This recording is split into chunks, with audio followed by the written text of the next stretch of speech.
A graça e a paz do nosso Senhor Jesus Cristo. Hoje, qual é o motivo maior do pecado? Vocês já pararam para pensar nisso?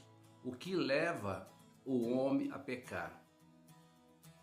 O que leva o homem a cometer coisas que, depois do ato em si cometido, aí vem o arrependimento, aí vem a acusação. Uma coisa é sério, que leva muitos homens a cair, a pecar, é uma palavra chamada distração. O que é a distração? A distração, olha só, faz você perder o foco, e quando o homem perde o foco em Deus, vem o pecado, e depois do pecado vem as consequências. Então o motivo do pecado é a distração. O que é distração? É quando você tira os seus olhos de Deus, quando você tira os seus olhos da palavra, quando você se distancia de Deus. Você coloca algo no lugar de Deus. Qualquer distração é o motivo para você se afastar de Deus. E você se afastando de Deus, todos nós que se afastamos de Deus, uma coisa é certa: o pecado é inevitável, certo? E com o pecado vem todo tipo de consequência, tá? A Bíblia relata, olha só, a Bíblia relata histórias de muitas pessoas que cometeram erros, pecados, mas também mostra como Deus os perdoou e restaurou, certo? Aqui vamos falar alguns exemplos. Eu estava pesquisando na Bíblia, tá? E peguei alguns exemplos, né? O que aconteceu com a distração, que a pessoa perdeu o foco em Deus, tirou os olhos de Deus, e com isso aconteceu algumas coisas não tão boas na vida dessa pessoa, tá? Um caso típico que nós conhecemos é aquele casal, Adão e Eva, no livro de Gênesis, tá? Capítulo 3, que fala o seguinte, olha só: desobedecer a Deus, comendo o fruto proibido. Eva se distraiu com a fala da serpente. O que aconteceu? Naquele momento, aquele casal tinha uma promessa, constantemente, todo final da tarde, eles caminhavam com Deus. Olha que privilégio. Só que aí, até então, os olhos deles estavam focados em Deus, estavam focados no convívio com o Pai, certo? Só que de repente, aí entrou a serpente, e com a entrada da serpente, ela teve uma fala, ela lançou uma palavra que naquele momento houve uma distração. O que é a distração? Ela tirou os olhos de Deus e colocou os olhos no que a serpente estava falando. Agora me fala uma coisa: quem que pecou? Foi a serpente ou foi a mulher que deu ouvido à serpente? Só que a consequência foi uma consequência bastante prejudicial na vida daquele casal, certo? Outro exemplo bem prático, está na Bíblia também, está em 2 Samuel capítulo 11, que fala o seguinte, fala sobre a distração do rei Davi, e com essa distração houve o que? Houve um pecado, ele pecou, certo? E esse pecado teve consequências para o marido de Betseba, e depois houve consequência para a família dele, certo?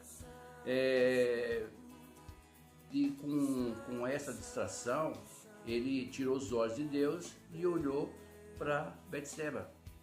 E o que acontece? Aí, de repente, através desse olhar, não foi um olhar para Deus e sim para a distração, certo? Ele perdeu o foco da vida dele. Qual que é o foco da vida dele? Ele era um rei, certo? Era um guerreiro, entendeu? E então ele não devia estar naquele momento ali. Ele devia estar na linha de combate, de batalha. Só que a distração levou o quê? Levou o pecado. E com esse pecado houve a consequência, entendeu? O marido de Betseba, Urias, foi morto com consequência desse pecado, e a outras consequências foi na família de Davi, certo? Saul também tirou os olhos de Deus, está em 1 Samuel capítulo 15, que fala o seguinte: Saul, naquele tempo o rei de Israel, ele desobedeceu a Deus e não destruiu os amalequitas. Ele tinha uma missão, tinha um propósito dado por Deus para destruir os inimigos amalequitas, só que de repente ele poupou, ele não deu total crédito do que Deus havia falado para ele, certo?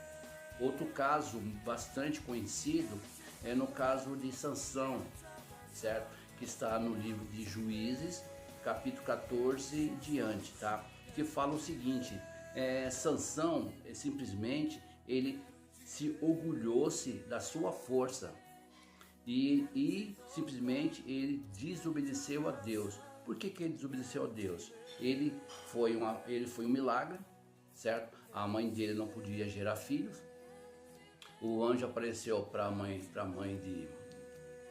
de Sansão, certo? E o milagre aconteceu, nasceu uma criança, só que teve o que? Um ensinamento para essa criança, teve até uma advertência, uma promessa sobre aquela criança, que ele não poderia cortar o cabelo, que ele seria nazireu, que ele nazireu, uma pessoa separada para Deus, certo? Ele tinha um chamado para libertar o povo, certo também, certo? Aí o que acontece? Ele não podia cortar o cabelo, não poderia comer, tocar em coisas mortas, certo? E nem tomar bebidas fermentadas, bebida alcoólica. Só que outra coisa, ele simplesmente teve orgulho da força dele. De repente ele desobedeceu os mandamentos de Deus e fez coisas que não agradaram a Deus. E por essas coisas que ele fez que não agradou a Deus, ele desobedeceu, ele teve uma distração, ele se envolveu com mulheres de outra região, certo? Ele casou com uma filisteia e depois disso ele se envolveu, ele bebeu, ele tocou em animal morto, mentiu para os pais sobre o mel que tinha achado dentro do leão, certo? E depois disso ele se envolveu com prostitutas. E uma prostituta que ele se envolveu é Dalila, certo? E a Dalila tramou uma armadilha com soldados, que ela ia descobrir de onde vinha a força de Sansão. Só que de repente Sansão, pela distração, ele desobedeceu a Deus, consequência. E o que acontece? Ele ficou cego. Ele simplesmente perdeu a força. O que é perder a força? É perder a comunhão com Deus. Ele ficou cego e depois ele virou um escravo dos filisteus, entendeu? O que acontece quando um homem perde a visão em Deus? Quando o homem desobedece a Deus? Quando o homem se distrai com coisas do mundo? O que acontece? Primeiramente perde a força. Qual força? A força que vem de Deus. E depois de perder a força, ele fica cego. Ele não consegue mais enxergar a promessa, não consegue enxergar mais o que Deus tem para ele. E quando o inimigo lança uma distração na vida de um ser humano, na vida do homem, mesmo um homem de Deus, o que acontece? Primeiramente, ele fica cego. Ele fica cego, ele fica sem força, e todo homem sem a visão de Deus, sem o foco em Deus, ele se torna cego. Os olhos dele são abertos para o mundo e com isso ele se torna escravo. E foi assim que aconteceu com Sansão, ele se tornou escravo daquele povo. Só que no momento que ele estava em sofrimento, ele estava cego, assim é o homem que se afasta de Deus, que perde a visão, que olha para distrações desse mundo, ele perde tudo. E ele perdeu tudo, perdeu a autoridade que tinha, perdeu a visão, perdeu a força, virou escravo.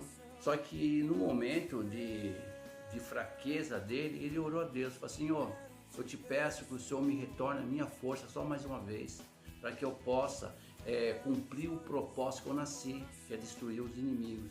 Deus ouviu aquele clamor e restaurou a força dele. Na Bíblia fala que os cabelos voltaram a crescer. O que os cabelos voltou a crescer? voltou a comunhão com Deus e voltou a força para Deus. Então, num último momento da vida dele, ele derrubou as colunas do templo, certo? E com isso ele matou mais ou menos uns 3.000 mais filisteus, entendeu? O outro também que perdeu a visão, que teve consequência, foi Salomão, em 1 Reis, capítulo 11. Ele simplesmente se orgulhou da sua riqueza e da sua sabedoria. E quando o homem entra no coração o orgulho, a soberba, o que acontece? Aí ele perde também a comunhão com Deus. Então a distração de Salomão foi o quê? Que ele era orgulhoso da sua riqueza e da sua sabedoria, certo? E ele se distraiu e, sem perceber, ele se afastou de Deus. Quando o homem se distrai, automaticamente ele já está se afastando de Deus, entendeu? E quando ele se afasta de Deus, ele se torna uma presa fácil. A distração tem sido motivo de muita queda, desde os tempos relatados na Bíblia até em nossos dias. Por isso o diabo é sutil. Olha só o que o diabo faz. Primeiro, o diabo ele traz uma distração, ele distrai o escolhido ao ponto de perder a sua força, como já havia dito. E quando o escolhido perde a sua força, ele fica cego. E quando ele fica cego, ele é aprisionado no pecado. Hoje tem muitas pessoas que estão aprisionadas, que está em cadeia, certo? Do vício, da prostituição. Porque tudo é consequência de ter tirado os olhos de Deus e ter negligenciado até mesmo o chamado de Deus para a vida da pessoa, certo? Quando o homem cai em si, se arrepende e volta para os caminhos de Deus, volta à comunhão de Deus, ele recupera primeiramente sua visão. Sua visão vai agora estar na direção de Deus, certo? Aí ele tem de novo restaurado as suas forças, a sua esperança e a sua fé. Não tem inimigo que fica em pé. Nós que somos escolhidos por Deus, olha só, não devemos jamais nos distrair com as coisas do mundo. Sempre quando um homem se distrai, tirando os olhos de Deus, a sua queda é inevitável. Nenhum homem aqui relatado na Bíblia, não relatei todos, apenas alguns, qual foi a consequência deles ter tirado os olhos de Deus, ter distraído? Qual foi a consequência? Pecado. E todo pecado tem a sua consequência. Por isso, uma coisa é certa, nós devemos manter os nossos olhos constantemente em Deus. Nós devemos estar focados na promessa, nós devemos estar cientes que Deus é nosso caminho. Como na palavra de Deus diz o seguinte: Jesus é o caminho, a verdade e a vida, certo? Em Hebreus, capítulo 12, versículo 2 e 3, fala o seguinte, olha só: conservamos os nossos olhos fixos em Jesus, pois é por meio dele que a nossa fé começa e é ele quem a aperfeiçoa.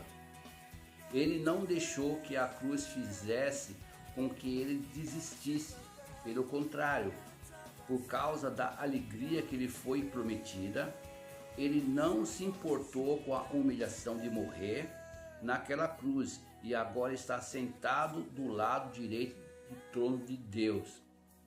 Pense no sofrimento dele, como suportou com paciência o ódio dos pecadores. Olha só, assim vocês não desanimem e nem desistam. Só uma palavra de reflexão para nós hoje. Manter os olhos em Deus é uma escolha diária. Manter os olhos em Deus é uma escolha diária. Qual Qual é o seu maior desafio em manter o foco em Deus? Qual é o maior desafio para todos nós manter o foco em Deus? Só tem uma palavra: não se distrair. Fica com Deus, no nome de Jesus Cristo. Amém? Que o Espírito Santo venha abrir nossos olhos para que nós possamos cada vez mais fixar a nossa visão em Cristo. Amém?